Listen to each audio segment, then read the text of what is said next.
Next up, we are talking about integrating e-mobility into the energy sector. A topic that is very close to my heart. I work a lot on this, so I'm very excited for the upcoming discussion. And first on stage, I want to welcome Markus Hackmann, who is Managing Director of P3, and he will be hosting the panel, Smart Energy Solutions in Bidirectional Charging, Ready for the Mass Market, how EVs, homes, smart meters and the grid finally come together. So I'm very excited. Markus, please join me on stage.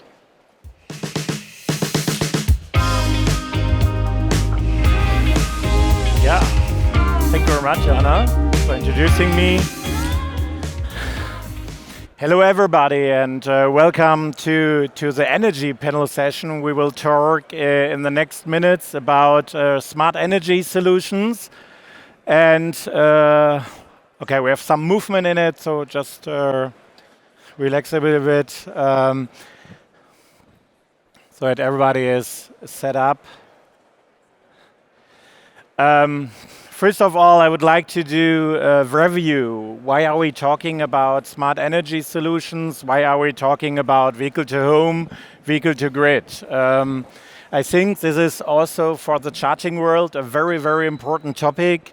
And during the last years, it increased very much to see there is a huge potential for all of us. There's a huge value pool. And that's the reason why we started, Christian, Han, and myself last year, to host the first energy panel. And now we have the second energy panel, and we have, again, very nice speakers. And hopefully we'll, in the end, have some nice discussions. So what have we done last year? We talked about the energy pie, which is a pretty much new recipe to many of us. And we have three different players. We have the energy industry, which originally owned this slice. And then we talked about bidirectional charging, bring on the cars into the market, the electric cars, and there's a huge potential to all of us. And then the automotive industry joined we would say the piece of cake, and they of course also want to have a slice of pizza for the solutions the OEM provide. And then we have the energy integrators, Tibber, Octopus. Tibber was here last year. This year Octopus is very present, and others are also bringing solutions to the market. So the energy integrators, they are also cutting a big slice of the cake to managing the local and market optimization. And then our final question was, who will get the biggest slice of pie? And in the end, we think it's every time the same. If we collaborate, everybody can participate on the different value pools for the smart energy solutions. And we think this could be even much bigger and smarter, more sustainable future if everybody is happy in this environment. And hopefully we can bring all of these strengths together. And this should be the discussion about today. And if we then go to this year, last year we talked about bidirectional charging and how to accelerate bidirectional charging. And many of you know that I'm a really enthusiastic guy in bidirectional charging. I use it on my own and vehicle to home solutions. And if you ask me, I would say vehicle to grid should be possible today in Germany. And to be honest, yesterday, but it's very, very hard to use vehicle-to-grid solutions in Germany. So what have we done as a consultancy, as P3? We look into other markets, and we see in the UK, BYD and Octopus already have a nice solution. And as a customer, you can earn up to 900 euros with your EV on a 4-person household. So this is, I would say, a very nice number. But of course, there are some requirements how to receive the money. So the customer charges for free. In return, the energy provider has a full charge control, and the EV must connect it 20 times per month and at least 12 hours. No PV or BESS is allowed, so battery energy storage solutions. But this is, I think, a very nice first step, and it worked in the UK. If we come to France, we will see by Markus Fendt a nice example that in France also vehicle to grid is possible, and you can earn, these are the P3 numbers, Markus numbers could be a little bit higher hopefully. But if you bring together Mobility House and Renault, there is a perfect smart energy solution. Markus will talk about it. And then we will come to Germany. And Johanna is still laughing, what I like, because any kind of feedback is good feedback. Germany is, as ever, very, very complicated. It could be that easy, but it's not. And you can also see some gray hairs. And this is because I worked pretty much and I tried to push bidirectional charging. So you see 3 kinds of asset here, the electricity procurement, the law 14a, and day-ahead arbitrage trading. So these are the 3 value pools you can use. And we see a potential around 600 euros in total, but V1G, so like smart charging is already possible, so most of the potential is already reached. But as ever, there are technical solutions for it. We can do it, and there is another potential we should find, and we will discuss this later. And this slide was prepared by my team last week because I said, okay, I need a really nice topic or we can discuss where everybody gets maybe angry, but at least very interested. What is he talking about? And this is the potential that high power charging can gain flexibility through dynamic electricity prices. And if you use storage, battery energy storage systems, you can reduce even more the customer price, and you can increase, as a CPU charge point operator, your revenue potential, but you can also decrease the price for the customer. So as an example, we have a lot of bundling tariffs, but let's say high power charging is around 50 cents. If you use coupled dynamic tariffs, so you use already energy market arbitrage day ahead prices, you can decrease your price by 5 cents. And if you then couple dynamic tariffs with storage systems, you can decrease the price by 10%. So this is a look into the future, but I think this is a very, very nice smart energy solutions if you can save 10 cents on each kilowatt hour on high power charging. And that's all about. We are more than happy to discuss these topics in our Q&A session in the end of the presentations. And we will talk about this potential, hopefully, in the next hours and days at the conference. Thank you very much. It was the first presentation. And now I would like to introduce the speakers and my discussion partners. First of all, it's Andreas Piepenbrink, CEO of E3DC. I will introduce him much more deep later. Second of all, it's Markus Fendt from the Mobility House. I promised already that he will be on stage and talk about vehicle to grid. And then we have former Wallbox guy and also now on the investment side, Austin Woods, far away from Philadelphia, Barcelona and Amsterdam, I learned today. So Austin, Andreas, Markus, very glad to have you here on stage.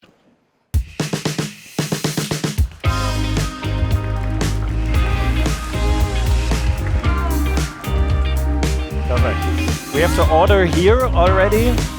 Good to have you on stage. Andreas, you can stay with me because you have the first presentation. Yes. Andreas is a real pioneer on smart energy solutions already, and I'm using his system at my home place. I have an ID.5.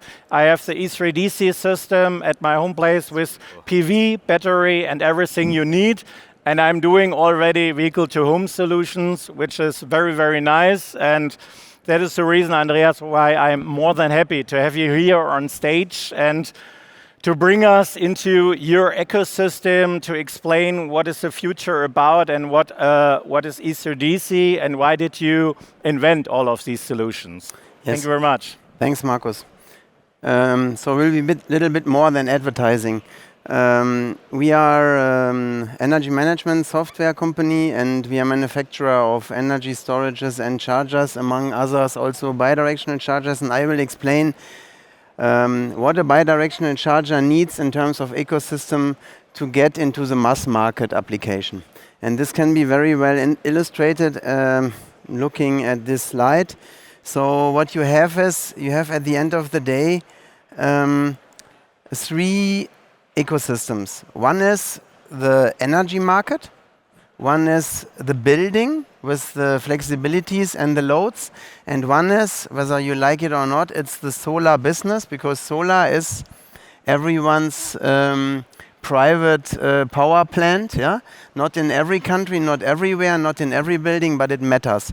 And what you should know is, first of all, you need such a bidirectional charger.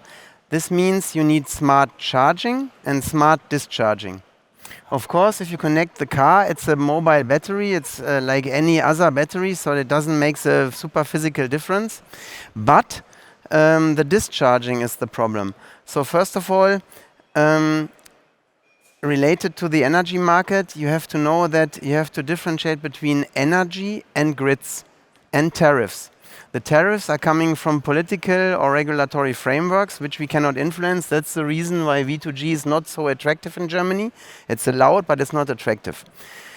But you have to have, for this charger, you need asset-backed trading, day ahead or intraday. However, you need to exploit the daily changes of the energy price, and otherwise you will not have cheap energy to charge, or let's say you cannot really discharge into the grid and make profit out of it. And in the grids, you need the flexibility, meaning that you have to consider when the grid fee is high and when it's low. And both are 2 separate businesses, and the intelligence, what you need, it's normally an energy management system. We call it AI 360, has to handle that. And this system has also to handle the loads, so you need a load forecast. This is the main purpose, how to differentiate. So you need to know or to estimate what tomorrow will happen, because otherwise you cannot offer flexibility or battery storage of the car to the market or to your own house. And you have to manage solar as well.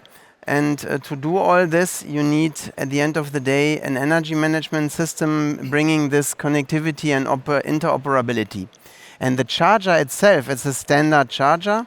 You can theoretically take what you get. And I will explain what we did in our offer. Our charger is coming in February. It's well affordable. It's a V2G and V2H product. And what is important in such kind of a charger is, normally those chargers are noisy, yeah? And in residential homes, this is not wanted.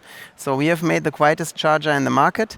Of course, you like a light charger and a high efficiency, but at the end of the day, what is important, that the charger comes with the right connectivity. So you need, of course, the 15.11.8/20 standard. You need the standards for OCPP, 1.6, 2.1. And just as an example, you might know that VW, they are out of the door since 3 years with BD cars, so every ID can do that. But they have a special proprietary value-added service standard, and you have to also to implement that in order to make the VW compatible. So what you can get out of this slide is, it's all about software and connectivity. And what I can say, those Chinas are mainly coming out of China, so you should also have an eye on the quality, yeah? Because warranty and quality of such an investment also matters. However, in last one, I want to show you how this ecosystem works. So if you have an electric residential building in Germany, you might have 15,000 kilowatt hours consumption, and half of it you can do in self-consumption by PV rooftop solar in combination with ESS if you like. But you can almost reduce the grid cost by 70 to 80%. Combining all these, let's say, smart energy technologies like asset-backed trading or intraday trading, exploiting the so-called Module 3 in Germany, where you have variable grid fees, and by having the AI running all your assets under one management. So that's from my side, and I think that's all. Thank you very much, Andreas. For the first insights on vehicle-to-home solutions.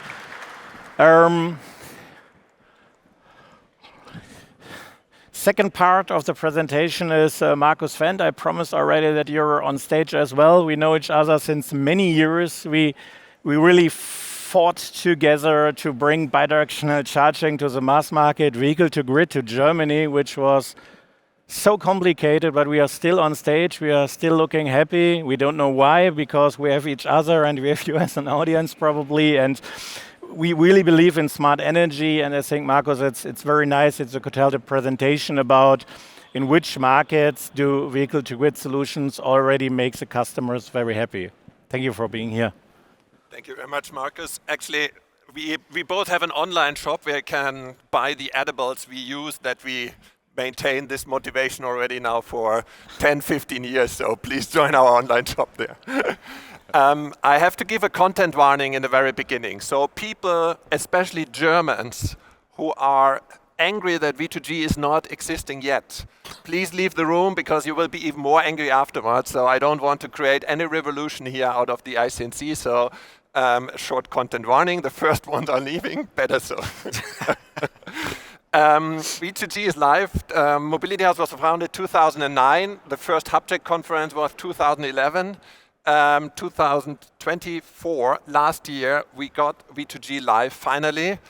Unfortunately, not in Germany, in France. Together with Renault on AC basis, and you see here how simple at the end it is. It's a Renault bidirectional R5, now 3 other models, and by next year 6 other models are coming. They have an AC onboard charger, 11 kilowatt. They have an AC charging station, costs you around roughly 900 euros, so more or less like a normal charging station.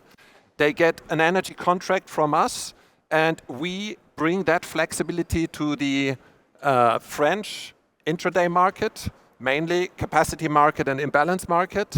And the customer just say, okay, when do I want to leave? And what is my kind of SOC at departure? And at the end, and this is a real life example, a very positive one, because this guy plugged in 15 hours in average. It was in January this year, and he earned 50 euros. So this is 0-0 because he drove 1,100 kilometers for free in the month of January. In average, French customers plug in, R5 drivers, plug in 13 hours. So it's around 10,000 kilometers they gain for free. So it is possible that a car creates value in the energy market. You see that in Germany as well, not in cars, but in stationary storage. We have 60 gigawatt of approved applications in the German TSO system. Stationary storage from kind of China, financed by American investors. So we could have that also in cars because we already have, and E.ON did a very nice study on that. We have already enough electric vehicles already we could connect. And if you count them all together, it's around twice the size of all pumped hydro storage plants we built in the last 158 years. So it would be possible if the German regulation would speed up.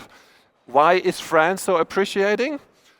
First, they had a very supportive regulation. So Renault went to Macron. Macron said, okay, 5 years, no grid, double grid fee for the kind of stored energy you just use to support the grid, which is the same here in Germany for stationary storage. We have smart meters more or less all over, so 80-90% penetration of smart meters. They have a standard interface, very easy. We have one grid operator. They just adapted one of their processes and then it worked. And we have a lot of services we can provide. As said before, you have the intraday market, the EPEX spot. You have a capacity market in France where you can enter with very small volumes. So just with small cars. You don't need, like in the UK, for example, megawatts. And you have a growing flexibility in the French market, where you see that the values are increasing. And this is the key. Why do we need vehicle to grid? Because we need flexibility in the energy system. Andreas just said it, whatever you can use from your own solar panel, use in your own house, without grid fees, without taxes, just avoid the system. But you can't totally avoid it, because there will be kind of a night, you will drive somewhere else, many vehicles will kind of stay at depots. So let's use all that flexibility. And just to give you an impression, and two things you need to know. First, we will, compared to V1G, with V2G, you always succeed or exceed the savings compared to the driving cost. This is a key important thing. The second thing is the values you get presented. Always question, are these the values you gain in the energy market? This is what you see here. And what ends up with the customer. Because certainly the energy supplier, the car OEM, mobility house, for example, or other players also would like to gain something out of the value chain. But you see, even if the customer drives for free, there's enough margin for all these players. So these are the two things you need to know. And you see, flexibility can be brought by electric vehicles. They are plugged in, decentralized. They are very easy for DSOs because they don't need a new grid connection. They are very much balanced, and we can do a lot of things with them. It's starting now in France. We are going live in the UK end of the year, then the Netherlands and Germany. You may ask Jan Strobel, I saw already was here, Johannes Pallasch, to drop some names. And don't get demotivated and now kind of rally to the center here, to the BMWE. It will not help. Thank you very much, Markus. Yeah, it's very funny because Jan Strobel is talking in the masterclass session on the other side. Maybe we should combine our strengths next time. Yeah, Austin, I'm looking to you. You have the last presentation of our short introduction. You have well experience with Wallbox, so you know already much about bidirectional charging. Wallbox was also one of the pioneers, which we were very happy with, that we have so many players believe in V2X solutions. Now you changed your mindset a little bit. You're more on the investor side, which is, I think, for all of us very, very interesting, because you can show us the way to the value pools, to the money. And you believe in truck charging, and I'm also a huge enthusiast of truck charging, because I think at truck charging we have a very, very nice momentum. The logistic companies are thinking of truck electrification. And as we said, we need a momentum, we need positive happiness factor, and it's very nice to have you here on stage to talk about all of these. Yeah, thank you for having me. Great, so just to clarify really quickly, I'm not going to pretend to be an engineer. I wasn't an engineer at Wallbox. So all of you definitely know much more about the specifications, the certifications, the regulations than I do. Yeah, I can pretend for sure. But at Wallbox, I was involved in a lot of our fundraising, our IPO, and our acquisitions. So I do try to think about, okay, how does this work at scale? And after a couple of years at Wallbox, I did join the dark side.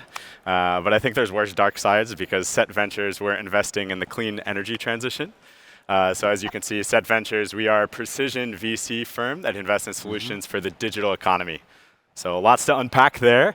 But let's just start with some logistics. We are an Amsterdam-based fund. We invest in seed and Series A companies all across Europe, UK, and the Nordics. So we typically invest between 2 and 6 million euros and invest up to 15 million euros per company.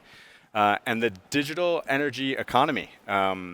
We think that the energy system needs to look a lot different than it does today. We think it needs to be hyper-local, automated, and resilient. And this, I think, ties in really well to the topic of this conversation, because I think EVs, bidirectional charging, really enables this. And just a quick last note on Set Ventures, we've been around for about 20 years. We had actually invested in, I think, a couple companies here. So Greenflux was just on stage, was one of the first investors in Greenflux. And we're investing out of our 4th fund now. So we're a 200 million euro fund. And we tend to make about 4 or 5 investments per year, which always very focused on energy, because our LPs, our investors, come from the energy sector. They're large DSOs and large TSOs. So why truck charging? I think when you look at truck charging, it's as much an energy problem as it is a transportation problem.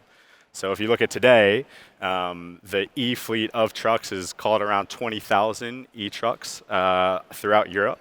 And when you compare that with the total fleet of trucks, there's about 6 million trucks that need to be electrified. And if you do the math out, driving 150 kilometers per year, a certain conversion rate, this equates to not 1, but 1,000 terawatt hours of energy per year. Okay? So to put this into context, the EU generated roughly about 1,300 terawatt hours of energy just last year in 2024. So the companies that can participate in this electrification movement are going to be huge. And now the question is, how do they participate in this energy transition? And we believe that there's actually a new asset class of software that's emerging. So we've seen charge point management systems, we've seen transport management systems, and now we think there's one that's kind of an e-logistics, a smart e-logistics system, one that combines TMSs, CPMSs, and EMSs. Man, one thing I think we need to do is stop with the acronyms. So that was the first thing when I came into the eMobility world. I was like, what are these 3-letter acronyms? Just let's get rid of them. Typical, yeah. Yeah.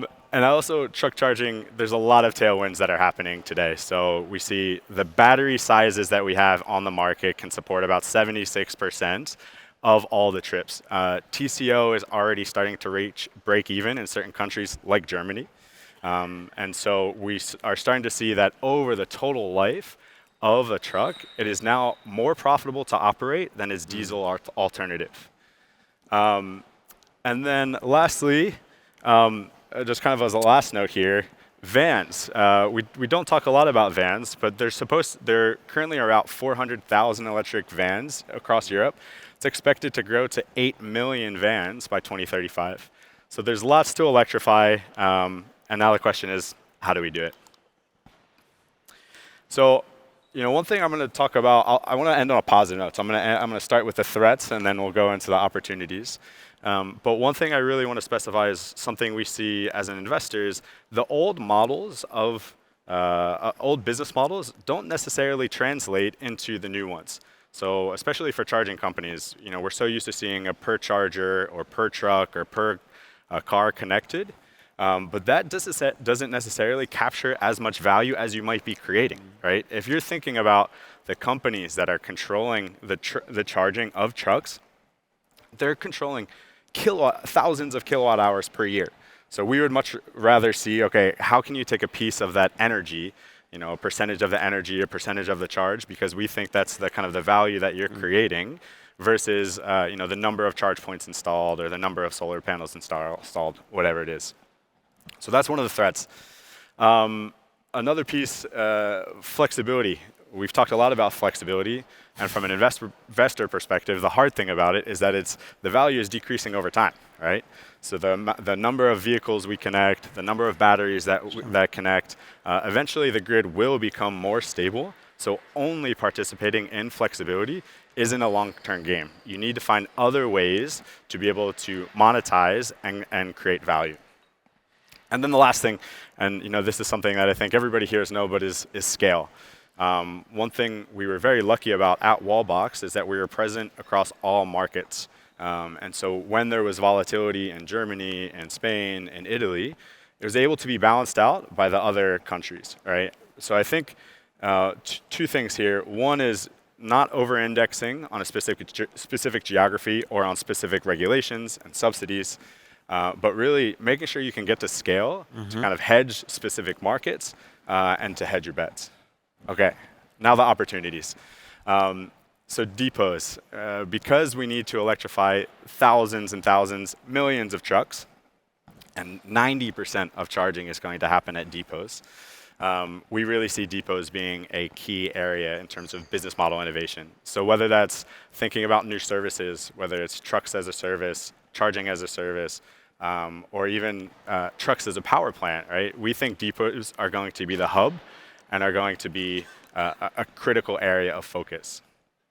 And second thing here is, one thing that we have seen across the market is that everybody strays away from the transport management system. Everyone integrates with it, everyone has an API to plug into it because the transport management system is holy. We think that the transport management systems are outdated and need to be replaced.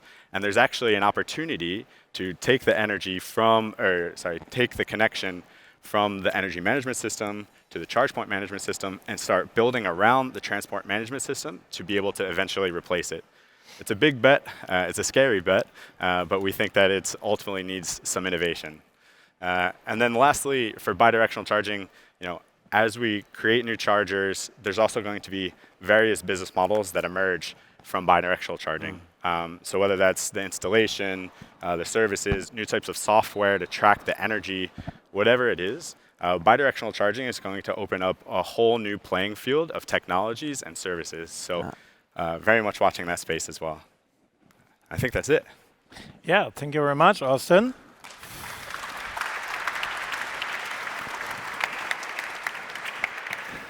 As promised, this was a short introduction of everybody of us on new tariffing, on high power charging, vehicle to home, vehicle to grid, and also truck charging and investment chances. First question in our discussion round goes to you, Andreas. I was asking myself, you're kind of pioneer of self-consumption, and this is key to your business. Is vehicle to home a kind of enabler for vehicle to grid, and how is your view on vehicle to home, vehicle to grid economy? I wouldn't say that. I would say a charger is a charger, and a bidirectional charger is also a charger. And we have many applications for these chargers. And one is 2G, and this will last forever. But to home and solar is an additional market which normally you should not miss. Yeah. So for me, it's one application, and maybe some use cases. But like Mobility House and us, you need to have the ecosystem to connect to each individual use case in a nutshell. Yeah. But I would not say that V2H is an enabler for V2G. Okay, Markus. Absolutely agree. So I think it will run in parallel currently. We see that because many people think vehicle to home is the easier way than vehicle to grid, but it's not. It actually isn't the case.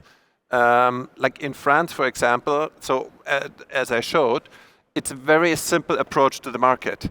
If we would go with vehicle to home to France, we need to connect to, 20 inverters, 20 home energy management system, 20 different batteries, whatever. So, and there is no standard yet on the vehicle home system. So if not somebody like Andreas is starting that, and hopefully will open up on a standard later on, because everything is over the air updatable whenever the standard eBus is continuously discussed, but not really moving, is evolving, then we can connect all that. But until then, I think we have rather two threads or kind of enclosed shops. Yeah. I fully agree.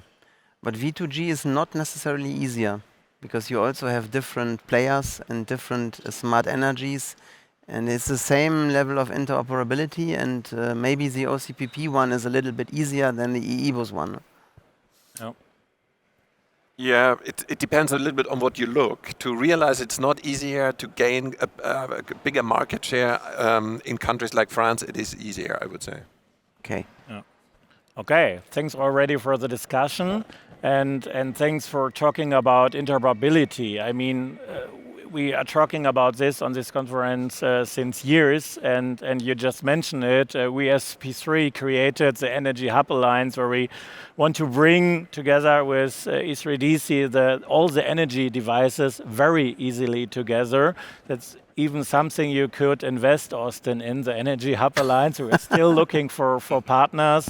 But your view, especially with your Wallbox experience on vehicle to home, what do you think if you have a look back to it? Yeah, I think what was super apparent to us is how important it is to focus on the USP per market, right? Because as you guys were talking, it's easy to get caught up on the bureaucracies and the technical requirements, but simplifying it, what we saw is, okay, V2G is much more of the USP in Europe, V2H in the US, right? And that's because of the type of grid that each regions have. And so in the US, after every national disaster, our phones would blow up. Florida, California, Texas would be calling us saying, hey, I want a backup battery. Can I use your car? And there's no better backup battery than your car because it's 10 times the size of any in-home battery that you would ever have. And so I think the entrepreneurs here are doing such a great job at figuring out all of the technical regulations and the interoperability, and we need to keep pushing that. But it's super important not to lose sight on those specific USPs per market. Yeah, thank you very much. Very good insights, Austin. Second question, Markus, is why do we have so many gray hairs? Because we believe in vehicle to grid is very, very important of part of the energy transition we have in Germany, in Europe. But after all of our experience and your experience in the different countries, so what's your opinion on this? What will come next? What are the big tickets, consolidation? What do you think about the V2G market in Europe? So it's still a while to go. And you see it now in France. Renault is there. But as long as they don't have a competitor, they are kind of growing in their pace. They could now outperform the market and say, look, all Renaults could charge for free, more or less, and could gain market shares, but they don't dare because they don't have a reference point. And we all remember kind of when the trend of white sneakers came, you need to have a certain guise of wearing white sneakers until, if you are the moderate guy, until you also dare to do it. And this is the guy. So it's still, I think, at least now in a small scale, country by country, growing phase for the next 5 years until it's really broad. Then, as you said, it's totally different. You have backup power in the US, you have self-consumption in Germany, you have everything more or less in the UK because that's a really cool market. So that we will see, and then we will see also the protocols growing together. But it starts now. And this is the cool thing. It works technically. It's proven in front of the customer. And from now on, it's much more secure for investors. Businesses are motivated to do it. You have more and more reference points, and that's the great thing. Yeah. Austin, you just shake your head a little bit. So what's your view on that, which is very important to all of us? It's just on the point of the much more secure. I think it is. I think we're right at the cusp, and so unfortunately, I think the car OEMs are kind of like the last bottleneck. I'm just thinking of my time at Wallbox when we were trying to put together these bundles and offerings. We had to go OEM by OEM, kind of help them create their own communication protocols between the car and the chargers themselves. So we had worked with like 17 OEMs at that point. So I think the standard needs to come, the interoperability needs to come, and I really do believe that we are very close. So I think, some people say 5 years. I think closer to 2 to 3, and we start to see some significant scale, especially with some of the announcements that you talked about earlier.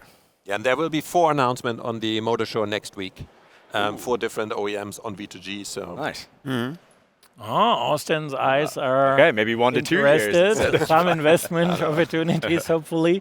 Andreas, anything you want to add? Only that I worked in the car industry. We should not forget the scale and the dimension, what is coming along with the trucks and with the cars. And it's a macroeconomic dimension which we should not underestimate. Contrary to solar or PV battery powered homes, a car is a usage. I mean, it's a daily tool to commute, to go shopping, and to travel. And therefore, I can understand why also utilities are a bit more scared than in the solar business now. So we should not underestimate the dimension which is coming. Yeah? Yeah. And I can understand why they still want to protect their home turf somewhere. The truck is very interesting. The trucks make up 7% of the amount of vehicles, but 50% of the energy. Yeah. So There you go. That was already my next question. Is truck charging the next big business for us with even bigger batteries, with greater value pools, with logistic companies which are not tracked by emotion, they are tracked to count, and they are very, very good in the numbers and they know their business quite well. So Austin, what do you think about these kind of customers? Yeah, I think we're starting to see the first real purchases from large shipping providers. Hundreds of trucks being purchased. We're starting to see depots being renovated, and like I mentioned before, we're also starting to see that on a TCO basis, trucks are outperforming diesel. E-trucks are outperforming diesel. So I think you take that. And then the nice thing is that also infrastructure funds are starting to get a little bit more comfortable with financing the purchases of trucks, financing the renovations of these depots. And so when you take kind of a technical innovation, combine it with a business model innovation, combine it with a finance innovation, I think truck charging can really work at scale. Yeah. So it's something very optimistic, Andreas? Regarding truck charging. Yeah. Your outside view on this is also, I think, very interesting. I'm glad that hydrogen is not coming and that electric trucks are coming. Huh? No full My cells, expectation is just, not so high, Markus. Electric. That's good. In LinkedIn, I read something else, but this is a very good potential also in self-consumption, as I said, with depot charging and so on. If you can really you have a kind of load management, you charge your trucks in low tariff time, so we have huge flexibility, which I think could be a great business case as well. But the whole truck charging is a complete new complexity. You immediately talk about grid connection, very, very limited. People talk about storage. You talk about load management. They have cogeneration. They have huge roofs. Kind of all new kind of buildings in the depot area will be built with solar. So kind of these you have to bring together with software again. Yeah. So. And I think at the core of it is still the operations, right? So we see most companies electrifying because they say, okay, I see that this can work on a TCO basis, but am I still going to get my deliveries on time? Am I still going to be able to, get, they're very, very focused on cost first and not necessarily the energy piece. The energy piece comes second. So it's like guaranteeing the most efficient operations and then all of the load balancing and kind of integration of energy. But as you mentioned, all of these need to work together. Maybe one comment, the municipalities are used to bus charging already, Markus, and maybe we do not start from scratch. Huh? So there is a kind of experience and we have to level up this. Huh? So at our hometown in Osnabrück, Andreas and my hometown, we have already above 90% of electrification by buses.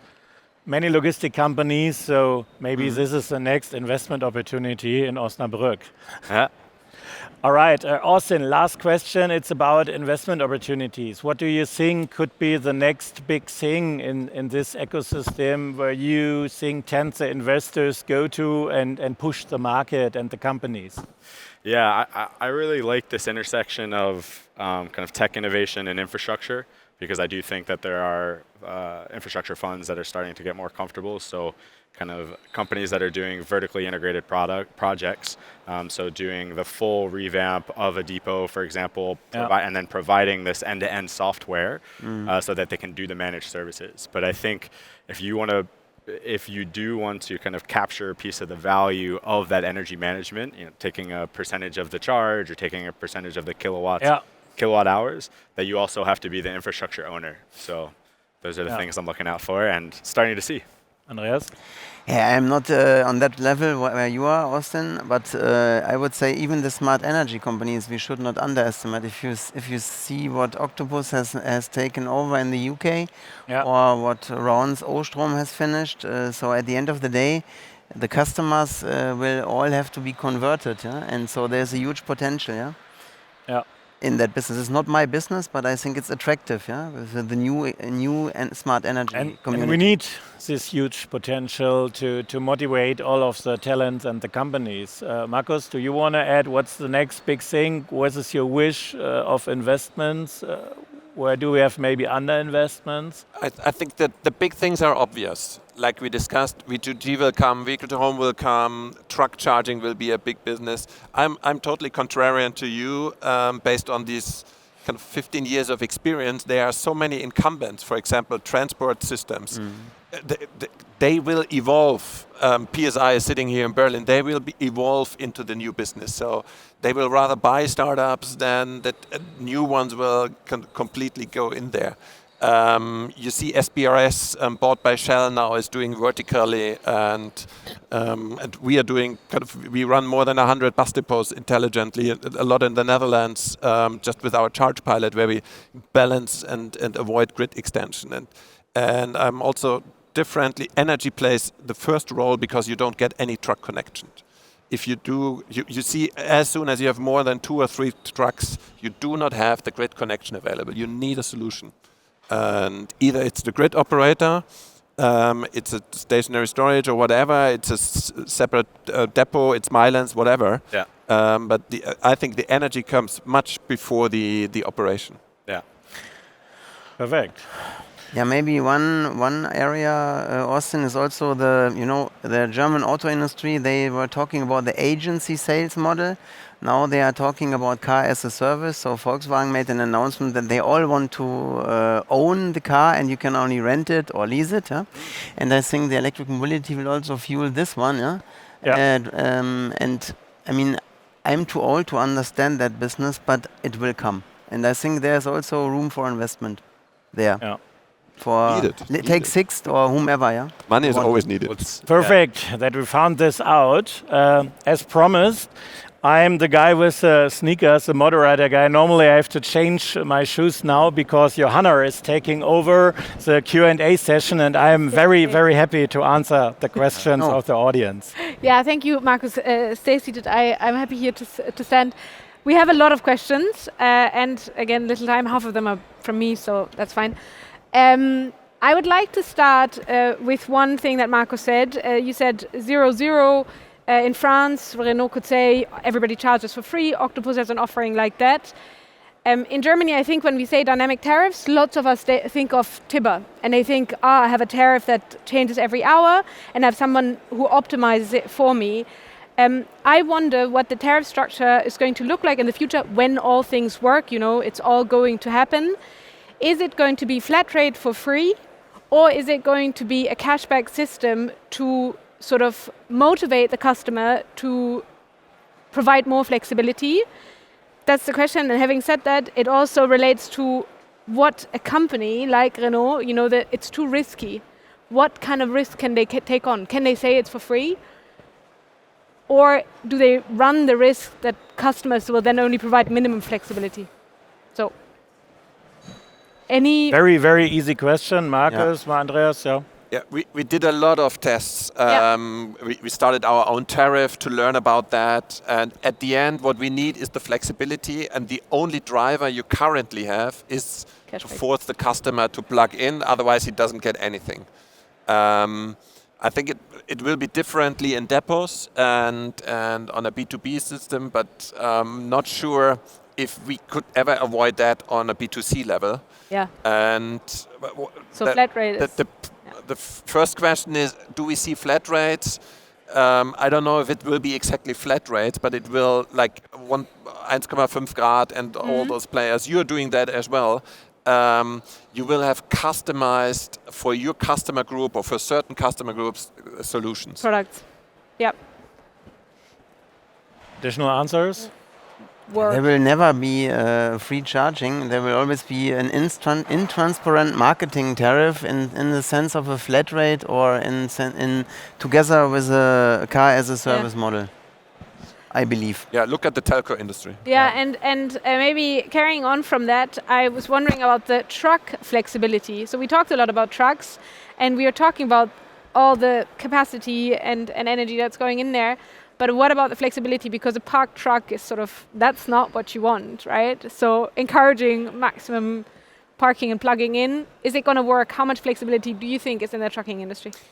The flexibility is huge. So we know the data out of our more than 100 bus depots, but the customer group is very conservative, very cautious, because, for example, here GVB in Amsterdam, if they don't do one ride, it costs you more than 10,000 K, sometimes 20,000 K. Yeah. So they are penalized heavily if they don't provide the service they are paid for. Yeah. So they are very careful with additional service. It will somewhere come, but it's not the next big thing immediately.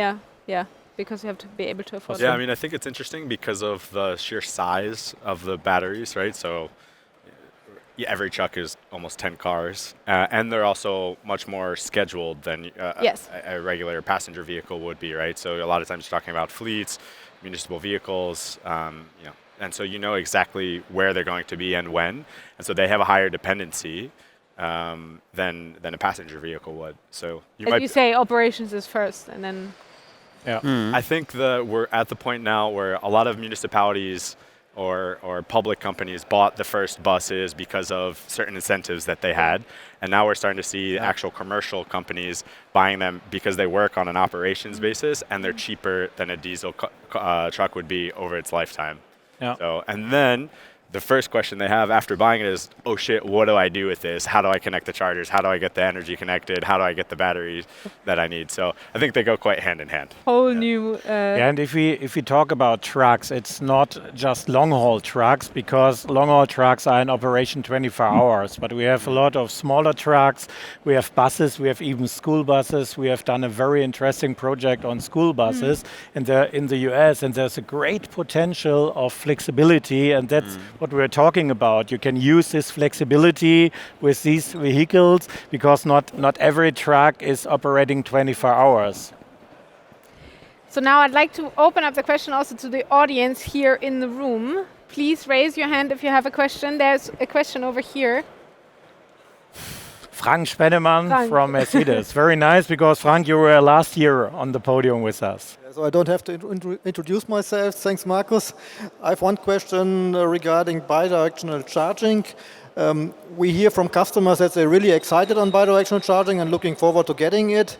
But on the other hand, the customers want to make sure that if they invest in a charging infrastructure, bidirectional infrastructure, it's interoperable with any car. So what's your personal estimation contribution to interoperability with bidirectional cars? Because we've heard we have a proprietary Volkswagen solutions with E3DC. We have a more or less proprietary AC solution with Renault. But I think the customers want to have interoperability, because usually a wallbox stays longer with the customer than the car. Yeah, thank you very much, Frank. And we have also Octopus with BYD, to be honest. We showed it today, and I think that's a very good question, where we have some energy on the panel. But it's not so difficult to answer, Frank. So you are coming from the OEM. So if you are a bidirectional charger seller or reseller or manufacturer, you have to give the commitment that at the end of the day you integrate all future cars coming based on the standards /20/2, whatever comes, because you have to maintain the investment of the customer, except some special Chinese cars maybe, but let's say 80% you have to integrate by software update. This is answer number one. And answer number two, it's the operability question. I mean, it depends. The ecosystem player will sell this charger to the customer. So you have to make the ecosystem player compatible by means of OCPP, by means of cloud to cloud, whatever. This is the second commitment, or by using an interoperational platform doing this job for you. Yeah. But in total, I would say it's a high effort, but there's no alternative yet, because we will not standardize this, and the reason is because we have not done it. We will also not do it in the future. So it will be an accumulation of OEMs and ecosystem players. from my personal point of view. Yeah, and I think we also have to accept, and this ICNC is the best. We are working on smooth processes standards now for 14 years here and discussing that. So yeah, V2G will also not start perfectly, and there will be some things which are more expensive for the first comers, and then it will merge together like we know it from CPOs, EMSPs. We had the same on the whole process and billing side. It is like it is how an industry emerges, I think. Do we have more questions from the audience? There's one over there. Maybe in the, Yeah, hello, Leo Ladenhoff from Parent Systems. My question is the mass market ready for this kind of technology? Because if we look outside of our bubble, our networks, I would say it's too complicated for the mass market here. And my question to you is, what can your company do to make it simpler for a simple EV owner or potential buyer to understand and adopt these technologies of vehicle to home? Yeah, it's a very good question. It's an honest question. And first of all, you're right. I think in our bubble, of course, we're addicted to it. Even myself, I'm working on this topic since more than 15 years. But we try to bring solutions on. We try to bring on the Energy Hub Alliance to make it very, very easy for the customers. This is the first step. But Andreas, you, of course, have other ideas. A simple answer to your question is reduce complexity. So you need a cheap standard product and you have to work with the 2 or big 3 players and you have to focus on V2G and not messing around with regulatory and solar and home and whatever cases. So just replace the AC charger at home best possible with an affordable solution from a volume smart energy player. That would be my answer, even if I don't like the case. Very honest answer. Yeah, we need to do it. Need to improve continuously, and we need money to survive, especially because the start is always tough. It's really tough, and we learn a lot of things, and we make a lot of failures, and it doesn't work out so well than we thought, and partners are slower. And but I think this is normal, and we all know this in our bubble. But if we don't do it, it will not move. Yeah, and I think before it's ready to invest in at scale, there are some kind of critical issues that need to be resolved, and one of them is just putting pressure on OEMs. I just don't think the OEMs they know what to do yet. The car OEMs, let me specify, know what to do yet in terms of the battery warranty and how this is going to work with the cycle life. And there's already tons of reports that show that it's not actually going to affect cycle life that dramatically. Please reinstate that point, because we have 2 questions on it, and we can just get it out the way. We need to solve some critical issues. About battery life. Yeah, it's a classical one. But I would like, because we have only a few minutes left and we have a block of questions regarding why are we lagging behind in Germany and what's the role of the DSO. So these might fit together. So I'd like to sort of frame it. Why are we lagging behind in Germany? And what is the role of the distribution grid operator? And sort of maybe you can sort of sketch out how these things relate. Why the distribution grid operator plays such a key role in also stalling implementation in Germany. Me? Whoever. Markus can start. Markus is probably deepest into the weeds. I don't want to demotivate you at the end. So. You have to build it into a shout out to OEMs to up the pressure. No. You can always kind of complain, but on the other side, we have the best grid you can imagine. We have kind of 8 minutes of power outage in Germany, so everything is perfect, and the whole DSO industry is educated to make it perfect for us, and therefore they are very careful if something new comes in. And then it's a very old and industry, so it is like it is. And if not everybody is pushing, we consultants, investors from the solar and home side, then nothing is moving, and we just need to push. And the only thing where I really can complain is we need politics with a vision and with a clear aim where we need to end up. Not these kind of monthly up and down, and today technology open, tomorrow a subsidy, the next day kind of an exception. We need a kind of a vision, there we want to end up, and then everybody can align. Some are slower than DSOs, some might be a little bit faster than OEMs, and some are really fast, like startups than we. So I would like to say the DSO is not the problem, even if we have a federal, very lazy and costly system. I would say it's at the end of the day the energy law, missing the political willingness, and especially from the BDEW the willingness, because they don't want to achieve something. And they could easily incentivize it or lower the tariffs or change the law, but this is at the end of the day the root cause. And V2G is not forbidden in Germany. You can do that. It's only not economic. Yeah, that's sort of, I mean, for everybody who got a little bit lost here, currently it's not economic because we have a lot of arbeitsbezogene Stromnebenkosten, so aspects, parts of the electricity energy price that you pay that is not the electricity but using grids and also sort of financing the whole system. And when you do V2G, the electricity that goes into the car and out of the car, you know, you have to pay that twice, while if you have a home storage system, the electricity that goes into the home storage system is sort of treated as something that you just store for a while and you will feed it back anyway, so it's freed of all these levies and fees. Yes. So that's, I think, the important part for all of those who are not so deep into the system. But to make a little bit funny, if you would change one word in the law, because there is written stationary storage are exempted by double grid fees, to say it simply. And if we would just delete stationary, it would work. Or if we would accept that a car, if it's plugged in, it's by nature stationary, then it would work. So, so for everybody who's asking, one word kind of destroys a complete business model. Why Germany is slow, it has to do with how we sort of pay for the grid. Positive outlook. Positive outlook. Who do you think, and please don't make it about the Federal Network Agency or the BDEW, but from this ecosystem that is here today, who needs to sort of be louder, be up sort of the pressure to get things moving?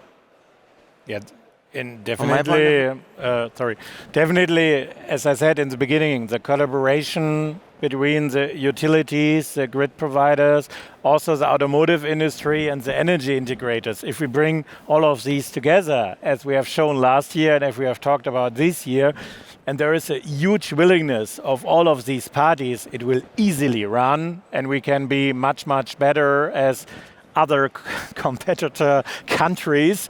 But actually, we have to learn from other countries. That's how it is. Andreas? Yeah, yes, of course, but I would say first things first, it starts with the car, Johanna, and sorry. Thank you. And here we need to have a marketing commitment, huh? No, but even it starts with the customer. So move your ass if your energy tariff is too expensive. Move your ass if you don't get a V2G car to a different car manufacturer. So just act, and because the customer influences everything. And then we create good products, easy to understand. The car OEMs will adapt. So it all depends if the customer kind of really likes it. Sending you signs but not buying EVs. Yeah, awesome. Yeah, I would put the challenge out to the startups. So I think, the startups are the ones that are innovating within this market and are pushing regulations and are responsible for much of the progress that we've had today. So one, thank you. But two, there's more to the world than just Germany. VCs invest in billion euro ideas. And so if you want to attract VC investment, limiting yourself to just Germany, even though it is a very complicated grid, even though it has its specific, intricacies, thinking beyond even Europe and into the US and Asia, and I think the Mobility House is a great example. Is how to kind of attract investment because it allows you to reach a certain level of scale. Mm-hmm. Famous last words. Thank you, Austin. Thank you so much.